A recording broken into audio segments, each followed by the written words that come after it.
할렐루야. 비소청 청년부 예배에 오신 여러분을 진심으로 환영합니다. 우리 지금 다 같이 예배드리기에 앞서 기도하심으로 예배를 준비하겠습니다. 기도하겠습니다.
언제나 사랑이 많으시는 주님, 언제나 끝까지 인내하시는 그 주님, 주님의 그 인내하심을 찬양합니다.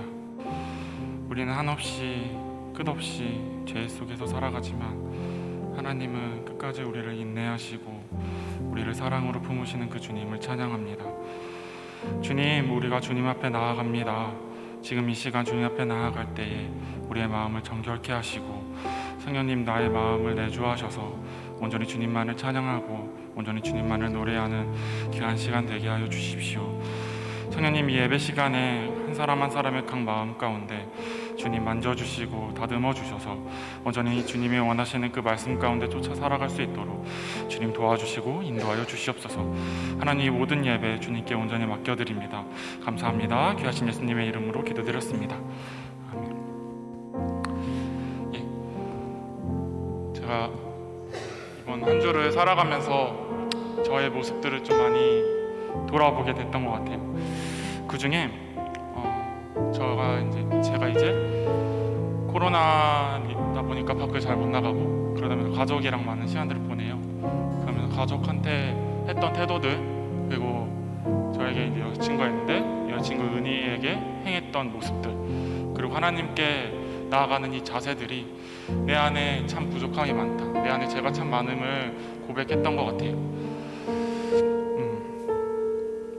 그러면서 제 안에 들었던 생각은 내가 매일의 죄를 지어가면서 계속해서 반복되는 이 죄들로 인해 내가 하나님을 십자가에 못 박고 있는 건 아닐까, 내가 담당해야 할 이 십자가가 내가 아닌 예수님께 매일의 삶들을 짐을 지어주는 것이 아닐까라는 생각들을 하게 됐던 것 같아요. 지금 이 시간 우리가 다 같이 찬양하며 고백할 때 우리의 죄를 깨끗하게 씻어주실 하나님을 신뢰하면서 같이 찬양하였으면 좋겠습니다. 우리 정결한 마음 주시옵소서. 같이 찬양하겠습니다. 정결한 마음 주시옵소서.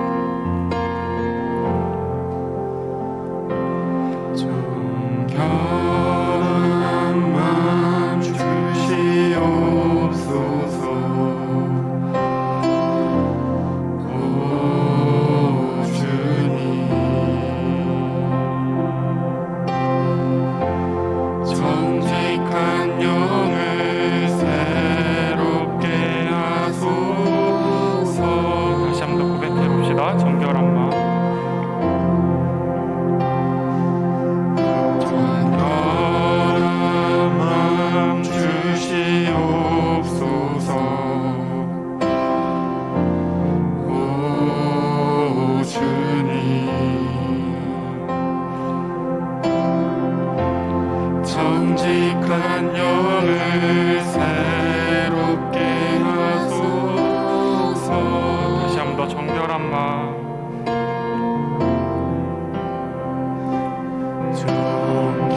정결한 마음 주시옵소서.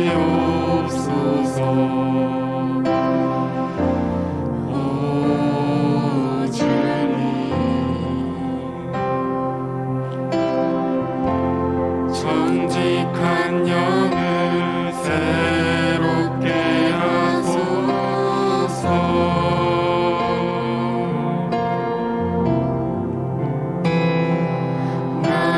주님 앞에서 멀리 하지 마시고 주의 성령을 거두지 마옵소서.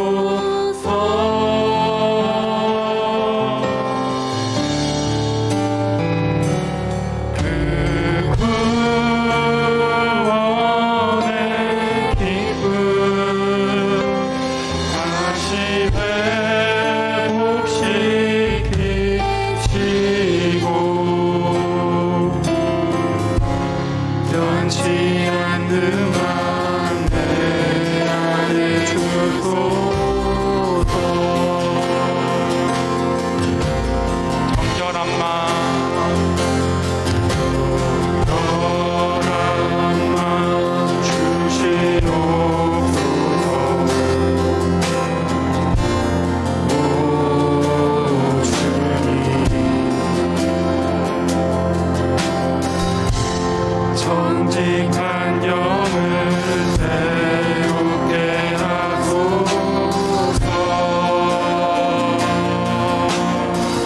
정결함만 주시옵소서. 정결함만 주시옵소서.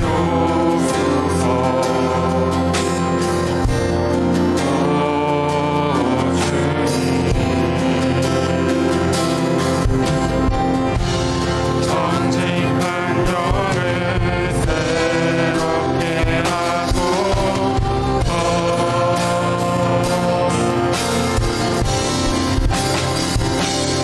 나를 주님 앞에서 멀리 하지 마시고 주의 성령을 거두지 마옵소서.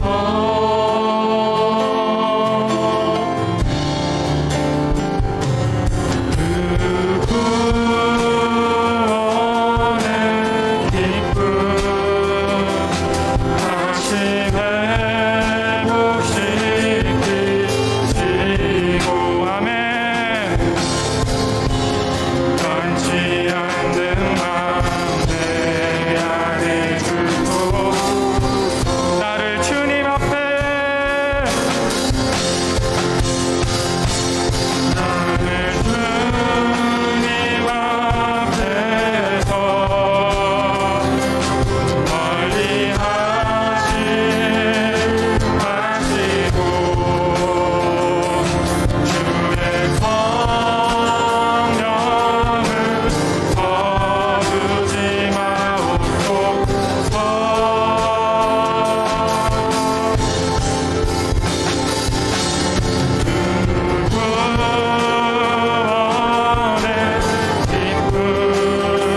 회복시키시고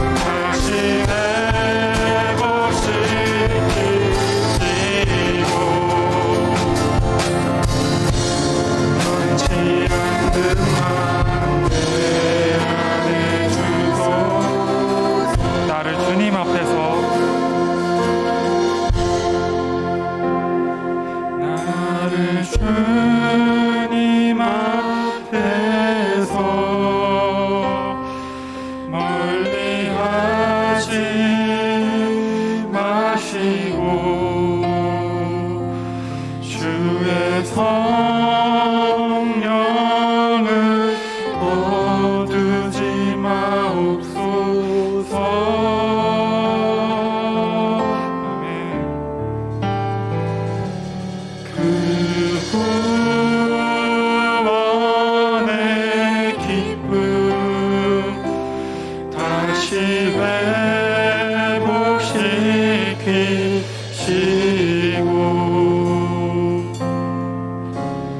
변치 않는 마음 내 안에 주소서.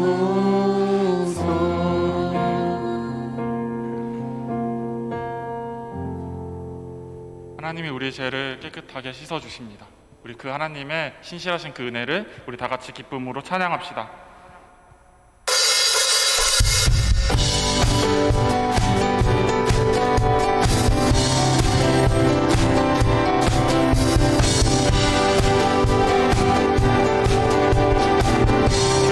신실하심 놀라워 주 신실하심 놀라워 죄인의 마음은 드네 자비의 물가로 인도하시니 그 무엇도 끊지 못해 주여 기억하소서 주 백성 자녀들 신실한 주님의 약속 주님의 은혜 내게 넘치네 나를 향한 주 공의와 사랑 놀라워 박수 치면서 찬양해볼까요? 공의와 사랑 놀라워 아멘 약한 자들 어쓰시네 구원의 노래로 인도하시니 만 백성 함께 찬양해 주여 기억하소서 주여 기억하소서 주 백성 자녀들 신실한 주님의 약속 주님의 은혜 내게 넘치네 나를 향한 주님의 은혜 주님의 은혜 내게 넘치네 나를 향한 은혜 주여 기억하소서 주여 기억하소서 주 백성 자녀들 신실한 주님의 약속 주여 기억하소서 주여 기억하소서 주 백성 자녀들 신실한 주님의 약속 주님의 은혜 내게 넘치네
나는 아무것도 아닙니다. 나는 아무것도 아닙니다. 주님의 사랑이 없으면 나는 아무것도 모릅니다. 주님의 지혜가 없으면 나는 아무것도 못합니다.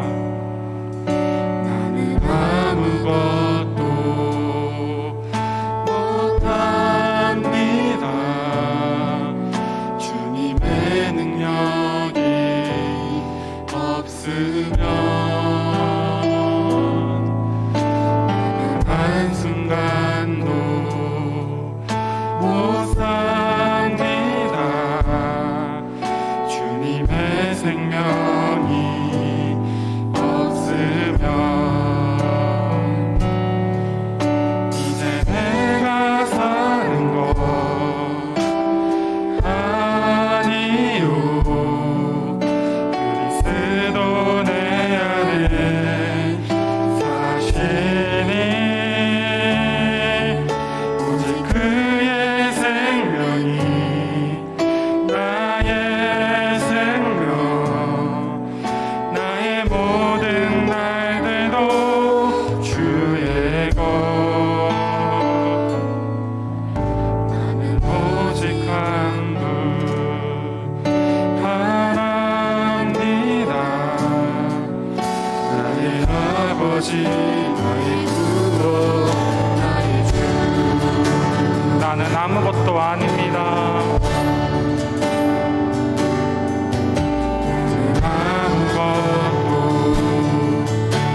내가 사는 것 아니요 이제 내가 사는 것 아니요 스스로 내 안에 사시네 오직 그의 생명이 나의 생명 나의 모든 날들도 주의 이제 내가 사는 것 아니요 그리스도 내 안에 사시네요 그의 생명이 나의 생명 나의 모든 날들도 주의 것 오직 한분 바랍니다 나의 아버지 나의 구원 나의 주 지금 이 시간 다 같이 함께 기도하도록 하겠습니다. 주님, 나는 아무것도 아닙니다.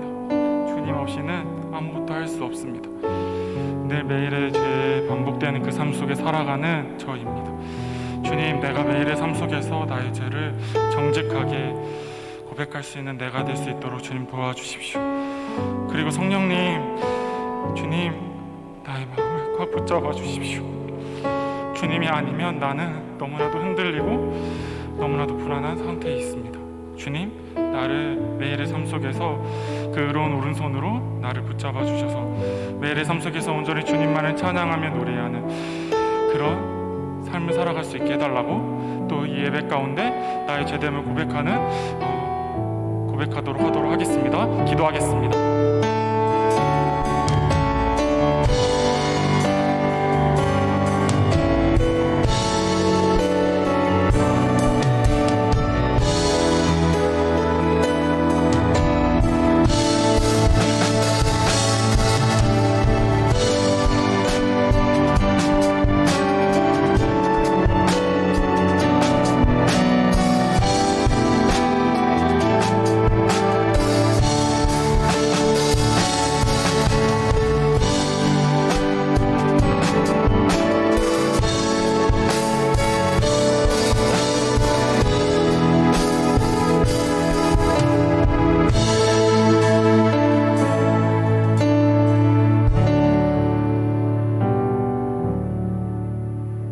기도드리겠습니다. 감사하신 아버지 하나님, 저희를 사랑하사 지난 한 주간도 주님의 사랑과 은혜 안에서 살게 해주시고 거룩한 성일 교회에 나와 예배 올려드리기 위해 발걸음 인도하여 주셔서 감사드립니다. 저희들의 예배 홀로 영광받아 주시옵소서. 하나님 아버지, 항상 죄를 짓지 않겠다고 마음먹고 기도드리지만 세상 속에 살면서 죄를 짓는 모습을 보게 됩니다. 저희가 죄를 회개하오니 한 주간에 쌓인 죄를 한 점 흠 없는 주님의 보혈로 씻어주시고 온전하게 하여 주시어 세상의 빛이 되는 자녀들이 될 수 있게 하여 주시옵소서. 주님, 이번 주는 민족 대명절인 추석 연휴가 있습니다. 모든 만남과 이동하는 가운데 안전 지켜주시어 풍요로운 추석이 될 수 있게 하여 주시옵소서. 코로나19로 인해 지구촌 사람들의 일상이 무너지고 있습니다. 모두 함께 교회에 나와서 예배드릴 수 있도록 또 일상을 다시 찾을 수 있기를 소망하오니 하루속히 코로나19 바이러스가 종식되도록 도와주시옵소서. 오늘 말씀 전해주시는 김민성 목사님께 성령 충만 부어주시어 생명의 말씀 전할 수 있도록 인도하여 주시옵소서. 감사드리오며 살아서 역사하시는 예수님의 이름으로 기도드렸습니다. 아멘.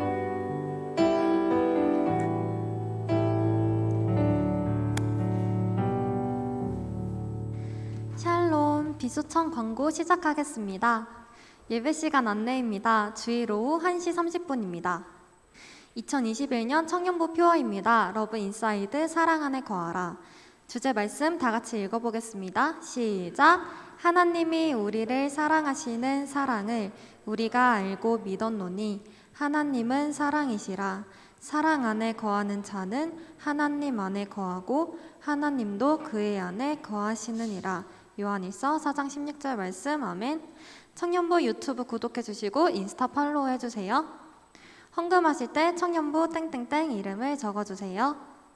청년부 말씀 양육 안내입니다. 매주 화요일 오후 9시에 줌 링크로 참여 가능하니 많은 참여 부탁드립니다. 9월 목장 모임 안내입니다. 오늘 주일 예배 직후 줌 링크를 통해 목장 모임에 들어가 주세요. 대면 예배 안내입니다. 청년부는 60명까지 참여 가능하니 모두 참고하셔서 예배 참석 부탁드립니다. 모집 안내입니다. 찬양팀은 김민서 목사님께, 엔지니어는 권성은 청년에게 문의 주세요. 9월 생일자는 유튜브 예배 채팅방에 생일이라고 글 남겨주시면 선물을 드립니다. 다음 축복의 시간입니다. 오늘 하나님께 예배하러 나온 우리 모두를 축복하겠습니다.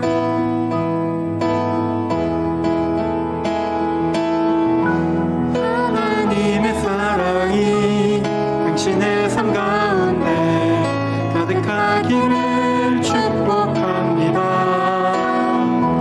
하나님의 은혜가 우리 가운데 가득하길 기도합니다. 가득하길 기도합니다. 가득하길 기도합니다. 축복합니다. 네, 정성껏 준비하신 예물 하나님께 봉헌하겠습니다.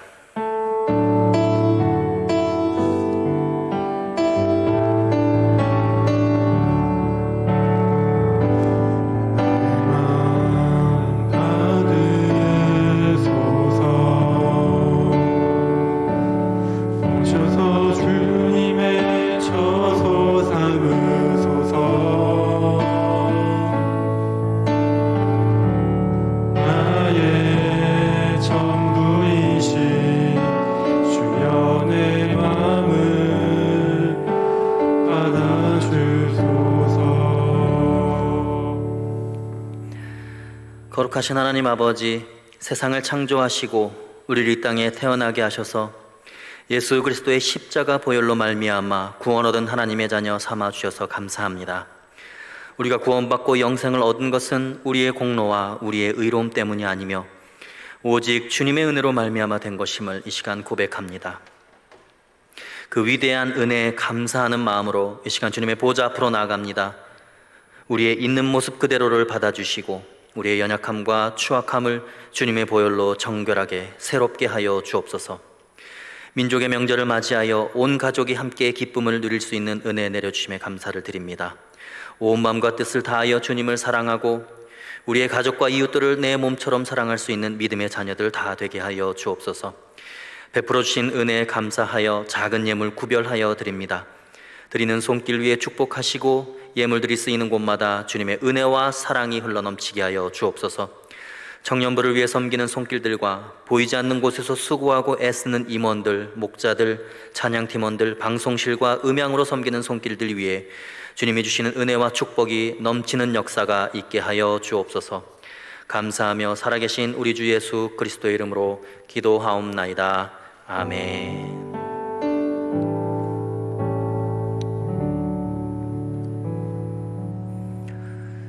할렐루야. 네, 우리 하나님께 영광의 박수 올려드리겠습니다. 네, 주님을 찬양합니다.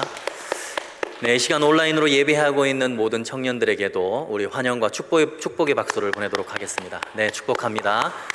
네, 서로를 바라보시면서 인사하겠습니다. 잘 오셨습니다. 축복합니다. 인사하겠습니다. 네, 잘 오셨습니다. 축복합니다. 네, 특별히 명절을 맞이해서 여러분들 하나님의 예배 자리로 나오셨는데 하나님께서 오늘 예배 드리시는 여러분들 각 사람에게 충만한 은혜로 여러분들에게 응답하실 줄로 믿습니다. 네, 하나님께서 오늘 우리에게 주는 말씀은 사무엘하 18장 1절에서 8절의 말씀입니다. 사무엘하 18장 1절에서 8절의 말씀, 이제 하나님의 말씀을 교독하시면서 봉독하시고 마지막 절은 다 함께 읽도록 하겠습니다.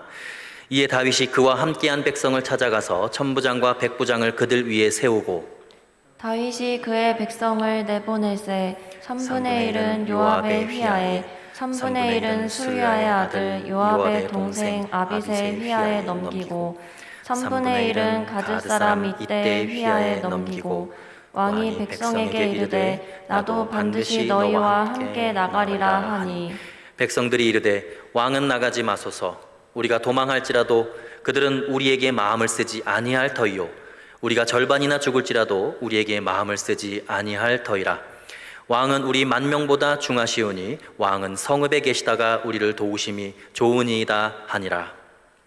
왕이 그들에게 이르되 너희가 좋게 여기는 대로 내가 행하리라 하고 문 곁에 왕이 섬에 모든 백성이 100명씩 1000명씩 대를 지어 나가는지라. 왕이 요압과 아비새와 이때에게 명령하여 이르되 나를 위하여 젊은 압살롬을 너그러이 대우하라 하니 왕이 압살롬을 위하여 모든 군 지휘관에게 명령할 때에 백성들이 다 들으니라.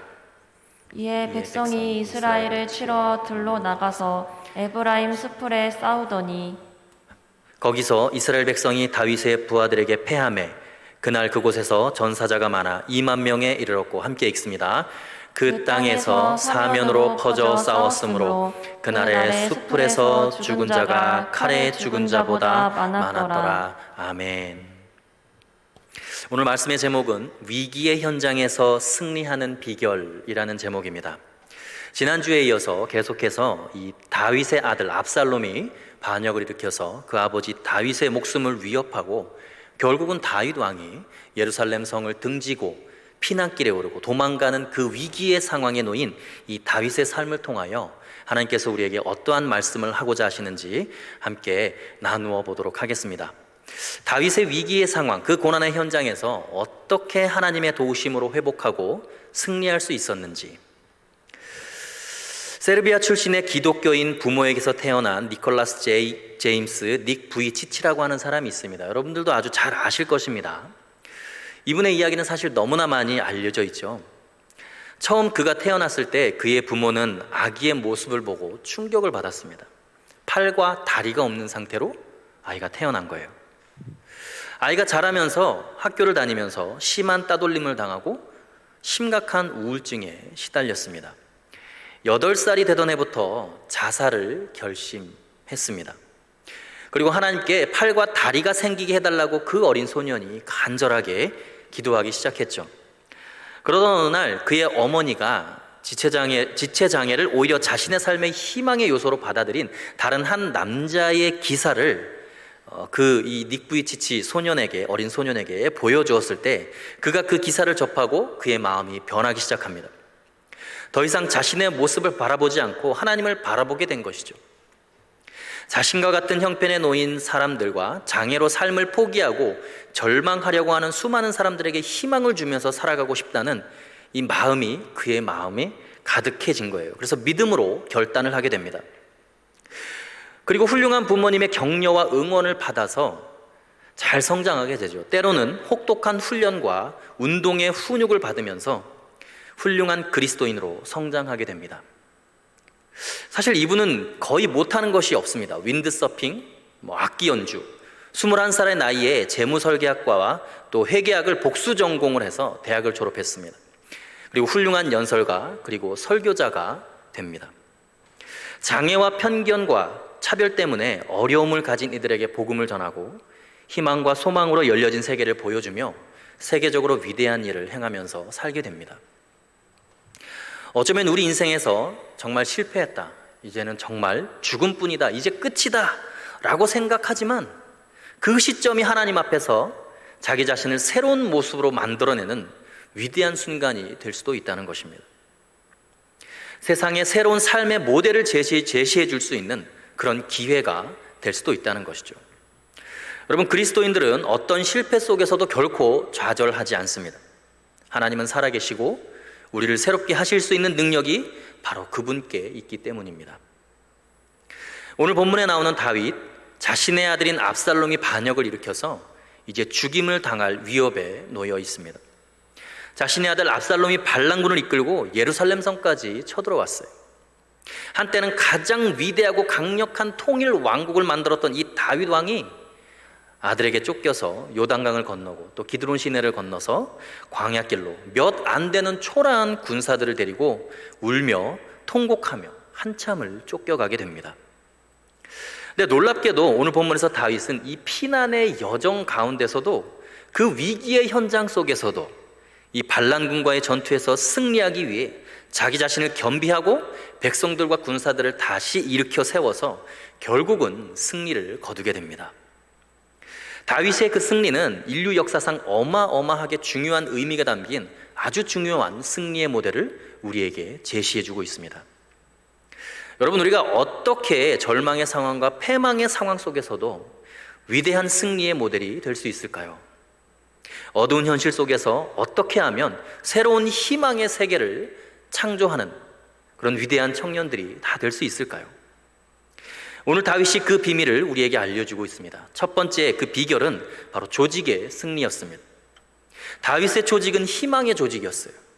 닫혀있고 폐쇄적인 조직이 아니라 열려있는 조직이었습니다.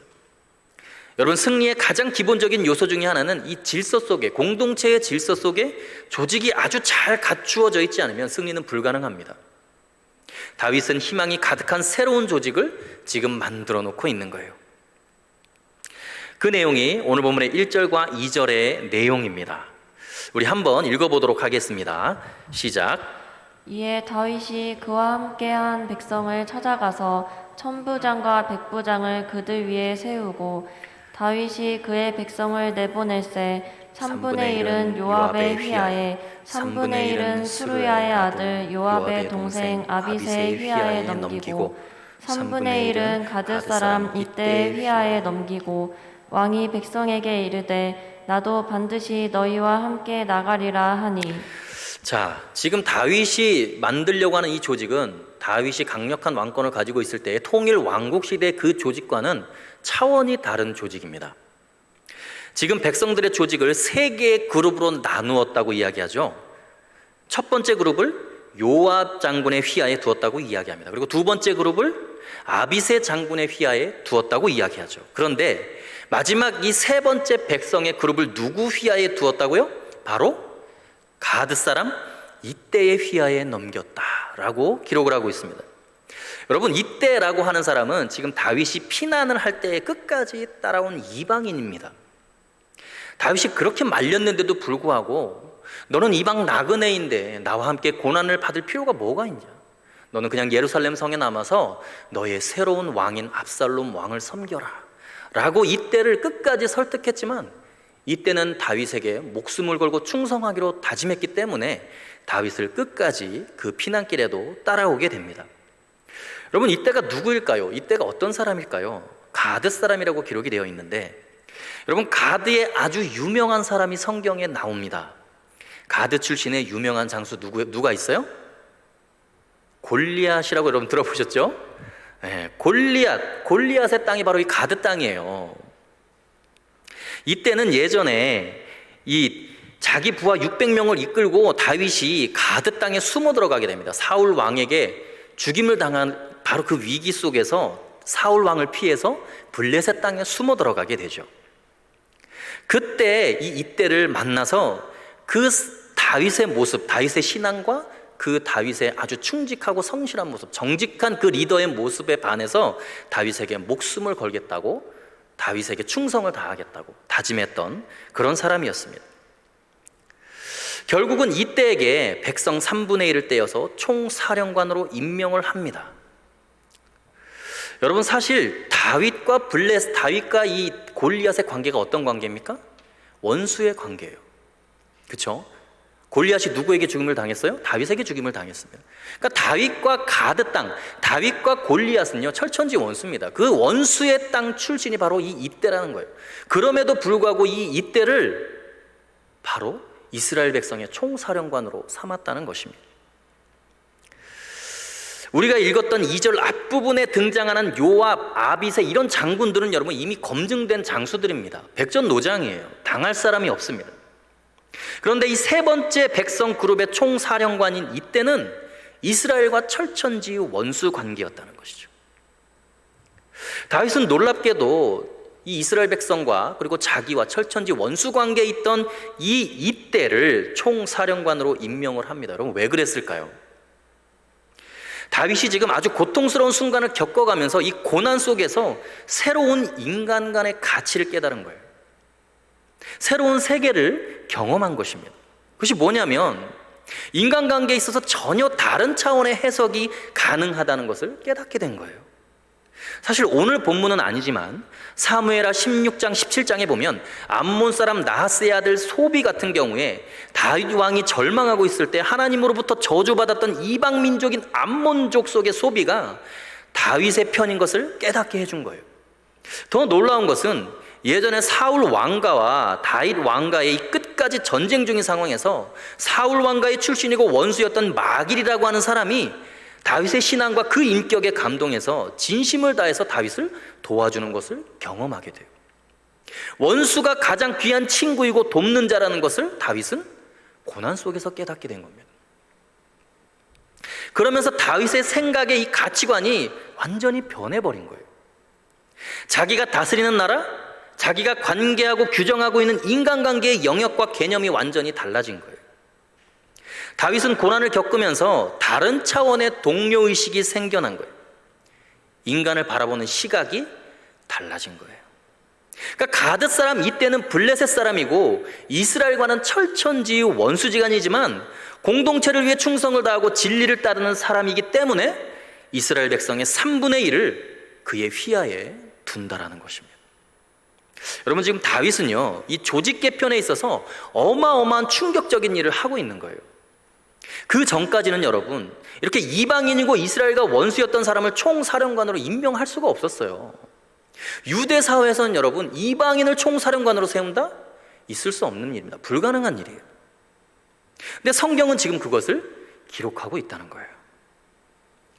먼저 된 자나 나중된 자가 모두가 다 공동체의 주인의식을 가지게 한 것인데, 여러분, 이때를 총사령관으로 임명했을 때 사실 너무나 많은 사람들이 충격을 받았을 겁니다. 그 중에서도 오래전에 다윗이 사울 왕에게 쫓길 때 다윗을 따라다니면서 합류했던 이 불량배들, 그리고 이방의 나그네들, 그들이 지금 다윗의 피난길에 함께 하고 있는 거예요. 다른 나라에서 쫓겨난 사람들과 이 이스라엘의 비류들이, 소외되었던 자들이 다윗과 함께 하게 되고 다윗의 신앙과 그의 성품에 감동을 받아서 자발적인 신앙인이 되고 다윗의 용사들이 된 거예요. 그런데 그런 사람들이 이때를 바라보면 희망이 생기는 거예요. 정말 진실하고 실력을 쌓기 위해 노력하고 내가 충성을 다하면 내가 다윗이 다스린 나라에서는 최고가 될 수 있구나. 나 같은 초라한 출신의 인간도 중앙에 진출할 수 있구나. 용기를 얻게 되는 거예요. 다윗의 나라는 희망의 나라였어요. 아무리 밑바닥 인생을 살았어도 정말 훌륭하고 위대한 사람들과 함께 어깨를 나란히 할 수 있는 그런 가능성의 세계를 다윗은 지금 열어놓고 있는 거예요. 그러니 여러분, 이 다윗이 이때와 같은 이스라엘의 원수를 총사령관으로 임명한 것이 여러분 얼마나 놀라운 일입니까? 여러분, 이 시대가 필요로 하는 것은요, 삶의 보람과 미래의 가능성이 자신의 인생의 꿈을 실현시켜주는 그런 열린 체계가 이 사회에는 너무나 필요합니다. 열려져 있는 세계, 공동체의 조직 속에서는 반드시 새로운 에너지의 분출이 가능한 그런 열려진 구역이 있어야 돼요. 그래야 자발적인 헌신과 노력이 가능하다는 거예요. 어떤 연약한 상황 속에서도 가능성을 열어두게 되면 거기에는 힘이 실리게 되어 있어요. 위대한 힘은 가능성이 열려진 곳에서 발휘됩니다. 이때를 총사령관으로 임명한 다윗은 자신의 고난의 세월을 보내는 동안 수많은 인간관계 속에서 자신이 깨달은 하나님의 나라의 놀라운 세계, 그 희망의 세계를 이 공동체의 조직 가운데 지금 실현시키고 있는 거예요. 그런 다윗 정말 훌륭하죠. 그런데 더 놀라운 것은 블레셋의 가드 사람을 총사령관으로 임명하고 그 밑에 백성의 3분의 1을 부속시켰는데도 거기에 단 한 명도 반항하거나 불만을 표출하는 사람이 없었습니다. 조직을 개편한다고 할 때 요압 장군, 아비세 장군, 그 다음에 제3의 총사령관을 선출할 때 얼마나 많은 이스라엘의 장수들이 자기가 거기에 적합한 사람이라고 생각을 하고 기대를 했겠습니까? 근데 난데없이 가드 사람 이때를 임명할 때 그 충격이 얼마나 컸겠어요. 그러나 그 열려진 세계의 아름다움을 바라보면서 자신을 복종시키고 순종하는 위대한 이스라엘 백성들이 있었습니다.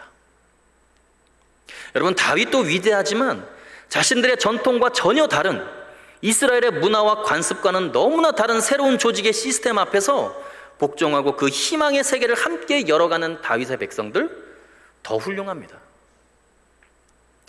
그들의 순종이 없었으면 다윗의 이 열려진 세계는 불가능했을 거예요. 여러분, 이 시대의 가장 큰 아픔은 많은 젊은이들이 희망과 꿈을 잃어버리고 있다는 거예요. 이유가 뭘까요? 학연, 지연, 권력 앞에서 사회 기득권층이 이미 빽빽하게 형성되어 있는 이 사회 조직 속에서 연줄이 없으면 아무리 노력을 해도, 아무리 성실하게 일을 해도 자신들의 능력을 인정받을 길이 없어요. 미래의 희망이 없는 거예요. 그런 공동체의 젊은이들은 반드시 방탕하게 되어 있어요. 극단적인 방종으로 자신을 내몰게 되어 있습니다. 그럼 머지않아 그 공동체는 반드시 무너집니다. 여러분, 어쩌면 이 시대가 너무나 닫혀져 있어서 이렇게 아픈지 모르겠어요. 너무나 풍요로운데 너무나 많은 것을 누리고 있는데도 불구하고 고통이 있는 이유는 이런 하나님 나라의 새로운 열려진 세계 비전을 보여주지 못하고 있기 때문입니다. 심지어 기독교마저도 마찬가지예요. 교회마저도 사람을 차별하고 외모로 취하고 출신 성분으로 구별하고 끼리끼리 문화를 만들고 즐기면서 그 속으로 들어오려고 하는 사람을 배제시키고 왕따시키고 폐쇄적인 공동체를 만들어 버린다면, 여러분, 교회마저도 그렇게 된다면 이 시대는 희망이 없어요. 만약에 지금 이 시대에 예수님이 오신다면 예수님은 무조건 배척당했을 거예요. 왜요? 듣도 보도 못한 나사렛 출신이 낄 데가 없어요. 여러분, 교회라는 하나님의 나라에 희망이 없으면 어디에서 희망을 찾을 수 있겠습니까? 하나님의 나라는 무한히 열려진 세계입니다. 하나님께서 원하시는 것은 먼저 된 자, 나중된 자 상관없습니다. 진실된 믿음의 사람들이 역사의 주인공이 되기를 원하시는 거예요. 그래서 시편 118편 22절 23절에 보면 분명히 시인이 그렇게 고백하고 있습니다. 함께 읽어보겠습니다. 시편 시작. 건축자가 버린 돌이 집 모퉁이의 머릿돌이 되었나니 이는 여호와께서 행하신 것이요 우리 눈에 기이한 바로다. 건축자, 전문가가 버린 돌은 세상에서는 쓸데없는 돌처럼 여겨졌지만, 그런데 그것이 집 모퉁이의 머릿돌이 되었다라고 기록하고 있어요. 버린 돌이 모퉁이의 머릿돌이 되게 하는 것이 하나님 나라라는 거예요. 그 버린 돌이 바로 누굽니까? 예수 그리스도이기 때문에 그래요. 세상 사람들은 멸시천대했지만 그분은 역사의 중심이시죠. 여러분이 아무리 세상에서 버림을 받아도, 괄시를 받아도, 별 볼 일 없다고 해도 하나님 나라에선 여러분이 머릿돌이 될 수 있는 거예요. 여러분, 그것이 어떻게 가능해요? 전문가가 하는 것이 아니고, 사람이 하는 것이 아니고, 제도가 하는 것이 아니고, 시스템이 하는 것이 아니고, 여호와께서 그것을 행하신다라고 성경은 기록하고 있기 때문에 그렇습니다. 그러니까 우리 눈에는 당연히 어떻게 보입니까? 기이하게 보인다, 기이한 바로다라고 성경이 이야기를 하는 것이죠. 지금 다윗이 이렇게 결단을 하고 새로운 시스템을 만들고 열려진 세계를 만들 수 있는 것은 사실 다윗의 머릿속에서는 나올 수 없는 이야기예요. 다윗이 극심한 고난을 겪으면서 가장 의지했던 아히도벨이라고 하는 자신의 모사가 자기를 배신하고 죽이려 했던 것을 경험하면서, 자신이 가장 용서를 많이 해주고 사랑을 많이 해주었던 자기 아들 압살롬이 자기를 죽이려 하고 배신한 것을 경험하면서 오히려 자기가 가장 원수로 여겼던 소비라든지 마길이라든지 바르실레와 같은 이방인들이 목숨 걸고 자기를 도와주는 것을 경험하면서 하나님이 그것을 깨닫게 하신 것이죠. 그러니까 다윗은 자기가 받은 은혜와 자기가 체험한 경험을 통해서 자기가 다스리는 나라의 제도를 바꾸고 있는 거예요. 시스템을 바꾸는 겁니다. 열려진 세계를 만들어가는 거예요. 여러분, 우리는 세상에 연줄이 없어도, 세상에 어떤 힘이나 권력에 빌붙지 않아도 하나님 아버지의 가장 소중한 머릿돌이 될 수 있음을 믿어야 합니다. 우리는 하나님의 자녀의 권세를 지닌 자들입니다. 세상 사람들을 부러워하지 마십시오. 그리고 세상에 소망이 없는 사람들이 이 교회 안에 와서 소망을 갖도록 우리가 먼저 그렇게 열려진 공간을 만들어야 되는 거예요. 우리 민족도 열린 가치관이 필요합니다. 폐쇄적인 곳에는 결코 희망이 없어요. 여러분, 누가 먼저 온 사람이고 누가 나중에 온 사람인가, 누가 중심이고 누가 주변인인가, 이런 것은 의미가 없습니다. 정말 중요한 것은 열려진 마음이에요. 어떤 공동체든지 하나님의 복을 받으려면 나중된 사람이 먼저 되고 먼저 된 자가 나중되는 것이 자연스러워야 돼요. 그것이 놀라운 하나의 사건이 아니라 그것이 제도화되고 일반화되어져야 되는 거예요. 예를 들어서 예수님께서는 그것을 자신의 삶으로 철저하게 늘 시행하셨어요. 예수님 당시에 가장 사회의 중심이라고 생각했던 바리새인, 대제사장, 서기관, 장로들, 놀랍게도 이런 철저하게 닫혀진 세계를 추구했던 사람들입니다. 자신들의 기득권 외에는 그 누구도 끼어들지 못하도록 죄인을 영원히 죄인으로 규정하기를 원했어요. 근데 놀랍게도 하나님은 그들을 천국의 관점으로 바라볼 때 그들을 놀랍게 오히려 그 중심에서 벗어나게 만드셨다는 거예요.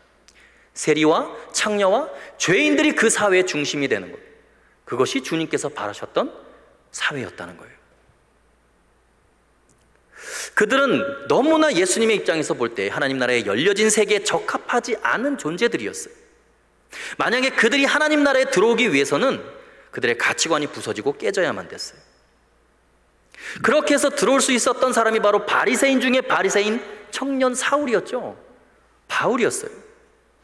여러분, 생각해보면 그것보다 더 놀라운 것이 뭐냐면 바리새인들과 대제사장들의 종교적 기득권을 예수님의 제자들, 이 12사도라고 하는 이름으로 깨뜨린 거예요. 예수님의 제자들이. 근데 그것을 또다시 깨뜨리게 돼요. 베드로, 그 어부였던 사람이 수제자가 됩니다. 그래서 예수님이 승천하시고 난 다음에 사도권을 형성해서 12제자들이 아주 종교적 기득권을 형성했어요. 그래서 그들이 기독교에 살아있는 역사의 중심일 줄 알았는데 천만의 말씀, 핍박자였고 예수님의 원수였던 사울이라고 하는 바리새인 청년이 예수님께 저주받았던 그 바리새인이 기독교 역사의 가장 중심이 됩니다. 바울 신학이 기독교의 신학이 돼요. 그리고 그는 베드로보다 훨씬 더 위대한 사도로 그 사도의 반열에 들어서게 되는 것이죠. 하나님의 나라에서는 자신의 죄악됨을 고백하고 주님을 따르기 위해 최선을 다하면 언제든지 하나님께서 그런 사람들을 존귀하고 위대하게 하실 줄로 믿습니다. 이미 열려진 세계, 이런 세계 안에서 참으로 소망과 희망이 가득한 그런 빛과 소금 교회의 청년들이 다 될 수 있기를 간절히 소원합니다. 특별히 여러분, 한국 사회가 그렇게 되어야 돼요. 그럴 때 청년들에게 희망이 있습니다. 원수가 최고의 파트너가 되는 꿈을 꾸십시오. 그리고 여러분들이 속한 공동체를 그렇게 만드십시오. 그렇게 열린 세계를 구축해 가시는 여러분들 될 수 있기를 간절히 소원합니다. 두 번째, 다윗이 압살롬의 반역 앞에서 승리할 수밖에 없었던 이유가 있어요. 정말 신기합니다. 다윗의 그 초라한 몇 안 되는 군사들이 반역의 무리들에게 쫓겨서 도망가고 막 오합지졸로 헤매다가 그들이 압살롬을 중심으로 한 이스라엘의 10지파를 완전히 다 괴멸해버립니다. 파죽지세로 놀랍게 이깁니다. 오늘 본문을 읽어보시면 머뭇거림도 없어요. 그냥 계속 승리라는 거예요. 어떻게 이것이 가능했을까요? 두 번째, 다윗의 승리는 이 정신적인 승리였기 때문에 그렇습니다. 정신적인 승리, 그것은 사랑의 마음으로 이룩한 놀라운 힘이었어요. 우리 2절 3절의 본문 함께 읽어보겠습니다. 2절 3절 시작.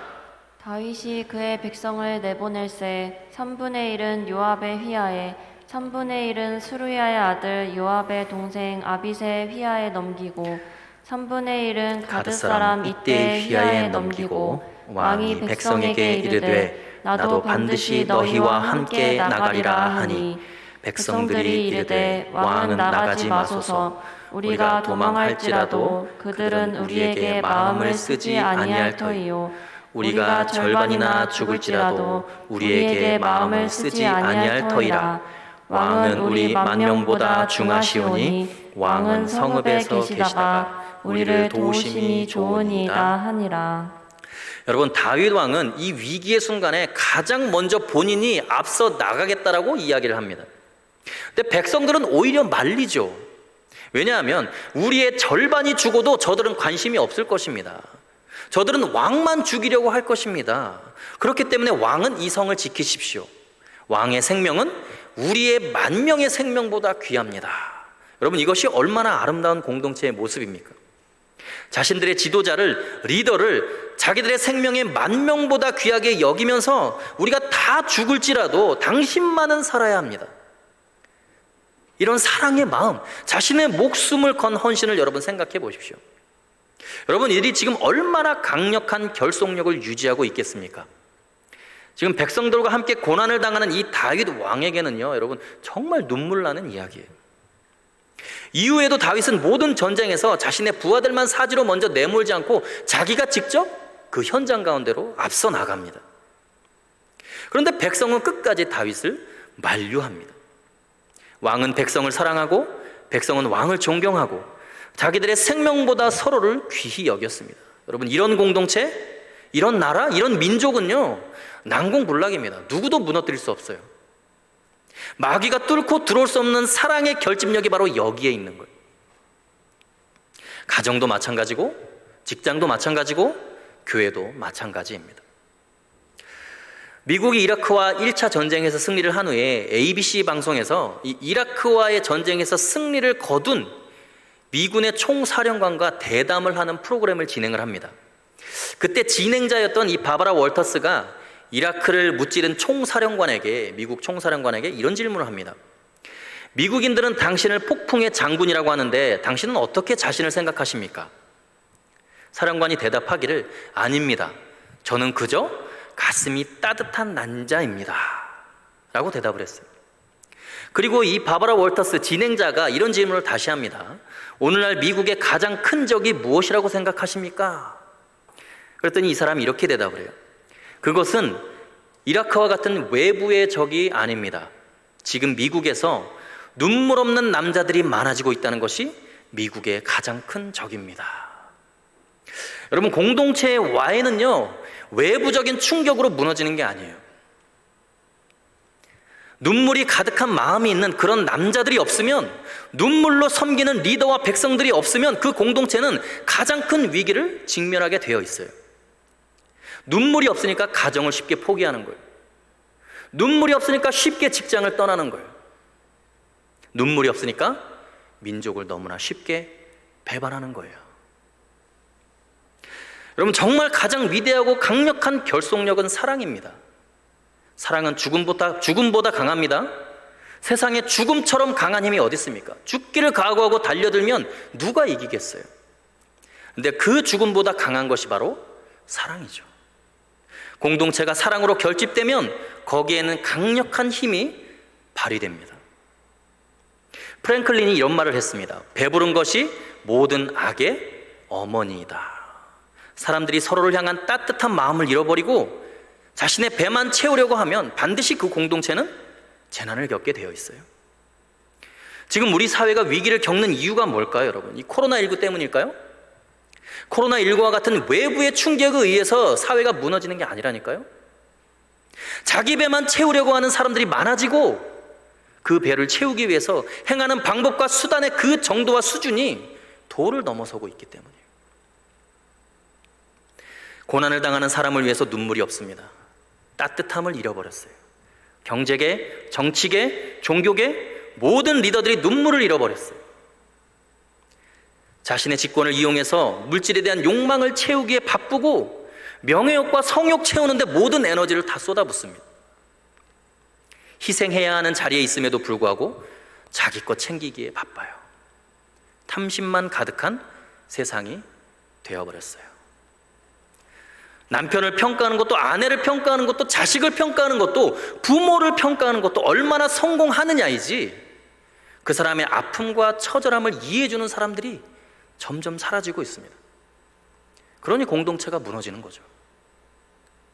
누가복음 12장 15절에 주님이 분명히 이렇게 경고하고 계십니다. 함께 읽어보겠습니다. 시작. 그들에게 이르시되 삼가 모든 탐심을 물리치라. 사람의 생명이 그 소유에 넉넉한 데 있지 아니하니라 하시고. 여러분, 사람의 존재의 가치는 그 생명의 의미는 소유의 넉넉함에 있다는 게 아닙니다. 많이 가지나 적게 가지나 그것이 중요한 것이 아니다. 탐심을 물리쳐야 된다. 굶어 죽어도 원칙을 지키는 거예요. 탐심을 물리치고 따뜻한 마음을 가져야 합니다. 지금 우리 10,000명의 생명보다 당신 하나의 생명이 더 소중합니다. 지금 이들은 자신들의 마음에 전혀 탐심이 없는 마음이에요. 계산할 수 없는 마음이거든요. 그 한 사람을 향한 충성과 사랑이 가득한 것이죠. 사랑으로 하나 된 견고한 공동체의 모습이죠. 여러분, 이런데 압살롬의 군대가 어떻게 이길 수 있겠습니까? 아무리 많이 몰려와도요, 목숨 걸고 자기 왕 지키겠다는데 누가 이길 수 있겠어요? 전쟁의 성패는 서로 사랑하느냐의 여부에 달려 있는 거예요. 따뜻한 희생정신만큼 강력한 무기는 없습니다. 여러분, 한결같은 사랑으로 충성을 다하니까 칼과 창이 아니라 서로를 위한 희생정신으로 무기를 삼으니까 이 공동체는 반역과 반란이라는 위기 앞에서도 위대해질 수밖에 없는 거예요. 그런데 더 놀라운 것은 이런 것입니다. 하나님께서 가장 천하고 보잘것없는 우리들을 위해서 당신의 전부이신 가장 귀한 아들을 따뜻한 사랑의 마음으로 희생했다는 거예요. 지금 다윗의 백성들은 왕을 위해서, 가장 존경하는 한 사람을 위해서 자신들의 10,000명이 죽어도 좋다고 이야기를 하는데, 하나님은 가장 소중한 외아들을 희생해서 세상에서 가장 버림받고 초라한 희망이 없는 죄인인 우리를 구원하시기 위해서 모든 것을 희생했습니다. 내가 죽어도, 내가 십자가에서 조롱을 당해도, 내가 고통을 겪어도 너만은 살아야 된다. 그것이 여러분들 향한 십자가의 사랑인 거예요. 여러분, 우리가 예수 그리스도의 이 뜨거운 사랑을 제대로 경험하면 다윗의 백성들의 충성은 비교가 안 되겠죠. 날 위해 죽으신 그분을 위해서 여러분, 우리가 못 드릴 게 뭐가 있겠습니까? 죽음인들 두렵겠습니까? 여러분, 한번 자신을 한번 돌이켜 보십시오. 정말 예수 그리스도, 나의 왕이신 그분, 내가 주님이라고 고백하는 그분, 그렇게 찬양하고 기도하면서 정작 11조 드릴 때는 벌벌 떨고 정직하지 못하고 조그만 죄악의 유혹 앞에서 머뭇머뭇거리다가 결국은 쓰러지는 내 모습, 자신의 습관과 취미 때문에 주님을 부인하고 세상 사람들의 인정을 받기 위해서 주님을 쉽게 저버리고 더 많은 세상의 유익함을 위해서 주님을 향한 예배와 만남과 기도를 포기하는 것, 육체의 편안함을 위해서 말씀 읽고 기도하는 것을 쉽게 저버리면서 어찌 주의 사랑을 경험한 사람이라고 할 수 있겠습니까? 다시 회복하십시오. 주님이 나를 위해서 목숨 버린 그 사랑에 보답하며 가장 강력한 그리스도의 용사들로 이 시대를 구원하는 하나님의 사람들 다 되시기를 간절히 소원합니다. 세 번째, 이 다윗의 승리의 비결은 바로 영적인 승리였습니다. 이것은 용서의 마음이 있었기 때문에 가능한 거예요. 다윗의 군사들이 왜 이렇게 쉽게 이길 수 있었겠는가? 그것은 용서의 능력이 있었기 때문입니다. 여러분, 오늘 5절에 보면 다윗이 사령관들을 불러놓고 굉장히 중요한 이야기를 지금 하고 있어요. 이것이 승리의 가장 중요한 힘이 됩니다. 우리 5절 말씀 한번 읽어보겠습니다. 시작. 왕이 요압과 아비새와 이때에게 명령하려 이르되 나를 위하여 젊은 압살롬을 너그러이 대우하라 하니 왕이 압살롬을 위하여 모든 군 지휘관에게 명령할 때에 백성들이 다 들으니라. 여러분, 백성들이 다 들은 이 놀라운 선언이 무엇을 의미하고 있을까요? 지금 기가 막힌 이야기를 듣고 있는 겁니다. 너무나 충격을 받았어요. 여러분, 압살롬은 자신의 이복형을 죽인 살인자예요. 반역을 일으켜서 얼마나 잔인한 짓을 했는데요. 자기 아버지를 죽이려고 군사를 일으켰습니다. 그것도 아주 구체적이고 치밀하고 아주 장기적으로 준비했어요. 그리고 끝까지 아버지 다윗을 죽이겠다는 것입니다. 여러분, 이런 패륜하는요, 인류 역사상 듣도 보도 못한 아주 못된 놈이죠. 근데 다윗은 그 반란 군사들을 향해서, 아들 압살롬을 향해서 백성들에게 이런 부탁을 하는 거예요. 그들을 위해서 나의 아들 압살롬을 너그러이 대하라고, 그의 생명을 해치지 말아달라고.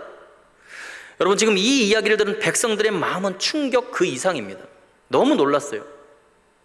다윗 왕이 어떻게 저렇게까지 영적으로 반응할 수 있을까 상상하지 못했습니다.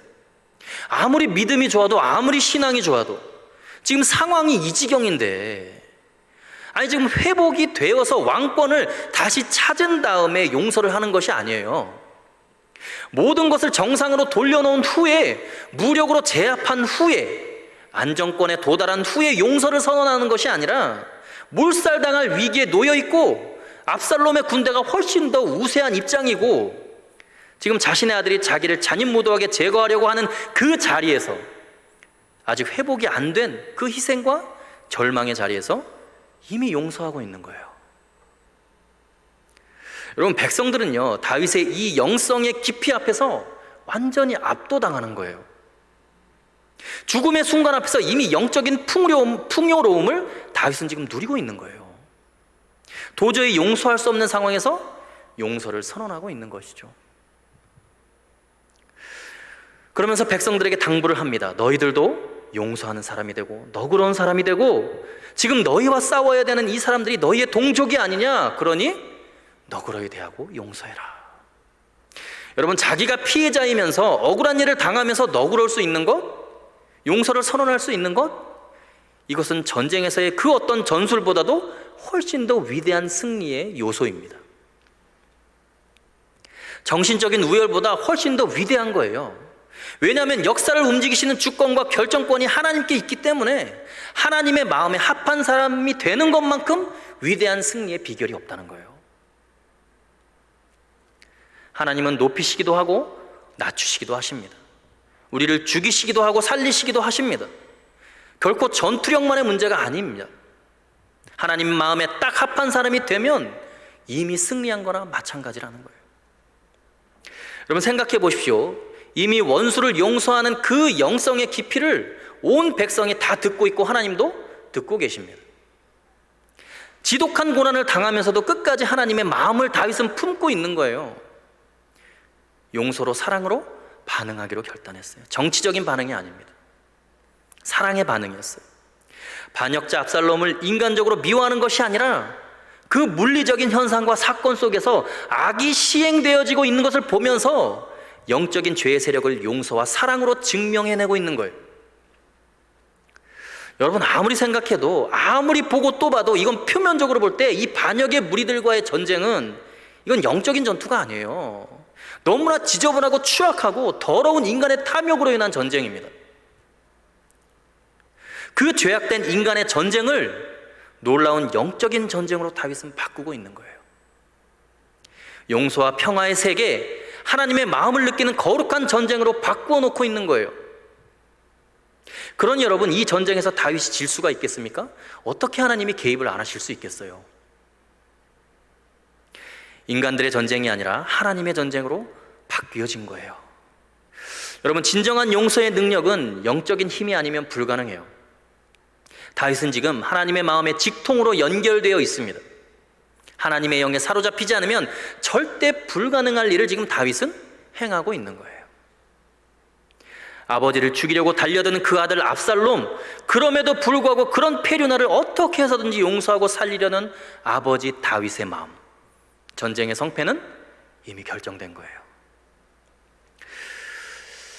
여러분, 지금까지 이 민족이, 이 나라가요, 너무나 세계가 주목하고 있는 이 세계적인 위기 속에서 가장 호전적이고 겁없이 달려드는 무례한 세력을 동족으로 두고 있습니다. 가장 위협적인 핵에 맞서고 있죠.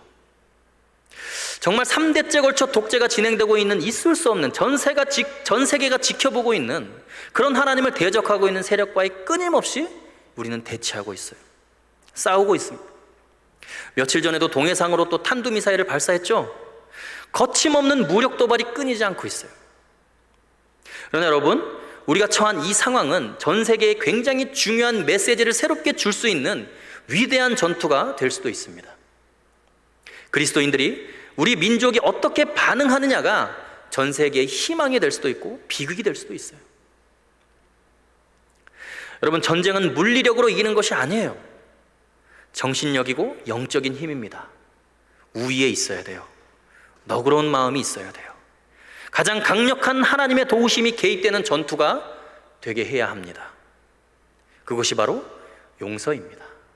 절대로 악이 따라갈 수 없고 악이 이길 수 없는 것이 용서의 힘입니다. 예수님의 용서의 능력 때문에 우리 같은 악한 인간들이 선하게 되고 하나님의 백성이 되게 한 것처럼, 어쩌면 용서는 죽음에서 희망으로, 민족적인 절망에서 새로운 가능성으로, 어둠에서 빛으로, 고통에서 치유로, 매임에서 자유로, 묶임에서 노임으로 바꾸는 능력이 있는 줄로 믿습니다. 여러분 마음속에 아직 용서하지 못한 대상이 있습니까? 그렇다면 여러분은 절대로 승리할 수 없어요. 근데 여러분이 용서하는 순간 여러분은 너무너무나 위대해지는 거예요. 사랑과 용서로 하나님의 전투에서 이기면 나머지는 하나님이 알아서 다 해결해 주실 줄로 믿습니다. 우리는 위대한 용서와 사랑으로 승리를 이미 선취하고 하나님의 나라가 이 땅 가운데 역사하고 있음을 세계 만민이 보게 해야 할 것입니다. 복음의 승리를 선포해야 됩니다. 그러기 위해서 여러분들의 삶의 자리에서부터 사랑과 용서로 반응하는 이 믿음의 노력들과 결단들과 도전들이 필요합니다. 편견과 선입견으로 가득 찬 닫혀진 사고, 폐쇄된 생각은 여러분 그 결말은 실패예요. 반드시 실패입니다. 나중된 자가 얼마든지 먼저 되고 먼저 된 자가 나중된 자가 될 수 있는, 무한히 열려있는 하나님의 세계를 열어갈 수 있는 빛과 소금교회 청년들 다 되시길 간절히 축원합니다. 시간 함께 기도하겠습니다.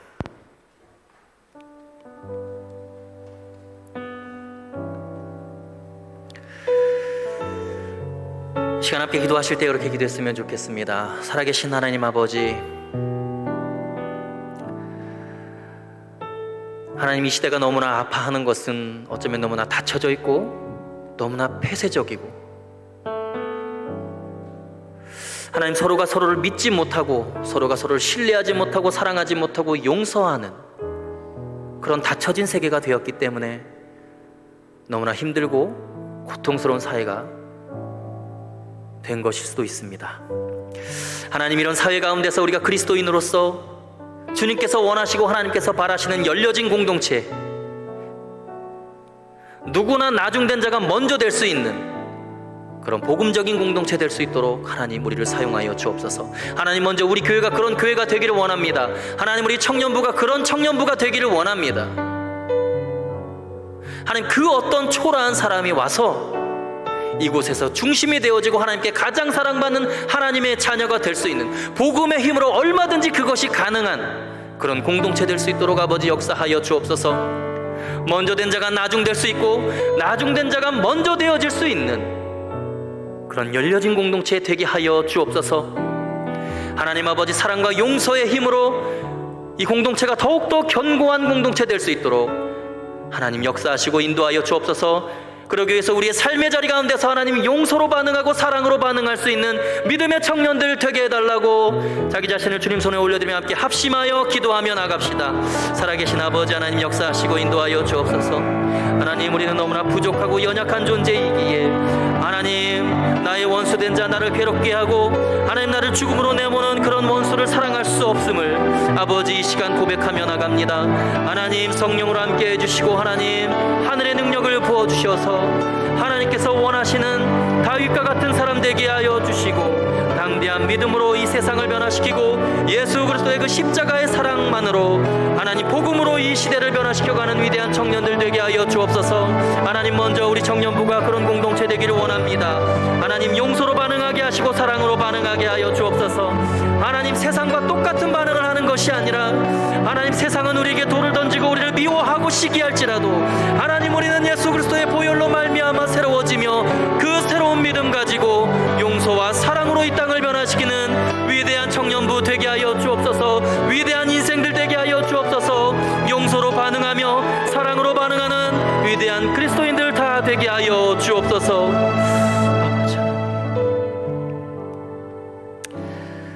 하나님 아버지,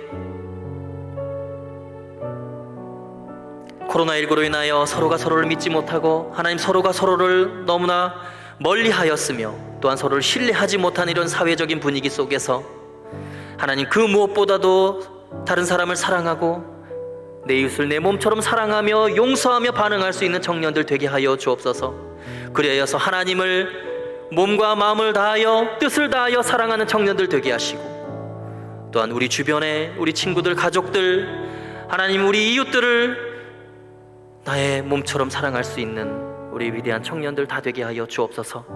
하나님 우리 공동체가 복음 하나로 아버지 하나님 소외된 자들, 멸시천대받는 자들이 우리 공동체에서 정말 하나님의 사랑받는 귀한 자녀로 아버지 살아나고 세워져 갈 수 있는 그런 열려진 공동체 되게 하여 주옵소서.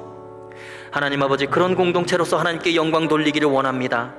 하나님 우리 가운데 있는 끼리끼리 문화, 하나님 아버지 다른 사람을 배제하고 하나님 다른 사람을 인정하고 나와 다른 사람을 아버지 틀렸다라고 비난하는 것이 아니라 하나님께서 부어주시는 놀라운 사랑의 은혜로 말미암아 서로의 다양성을 인정하고 나와 다른 사람을 인정해주고 사랑으로 대하고 하나님 끊임없이 나에게 어려움을 가하는 자에게 예수님처럼 용서와 사랑으로 반응할 수 있는 믿음의 자녀들 다 되게 하여 주옵소서.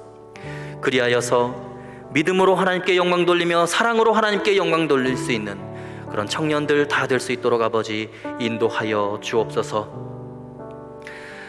이제는 우리 구주 예수 그리스도의 은혜와 하나님 아버지의 크신 사랑하심과 성령님의 감화 감동 교통 충만 위로 인도하심이 나를 미워하는 자에게 용서로 반응하겠습니다. 하나님 그런 열려진 공동체 만들어가는 그런 청년들 되겠습니다. 하나님 나의 삶의 자리 가운데서 내 이웃을 내 몸처럼 사랑하는 그런 위대한 빛과 소금의 청년들 되기를 간절히 소원합니다.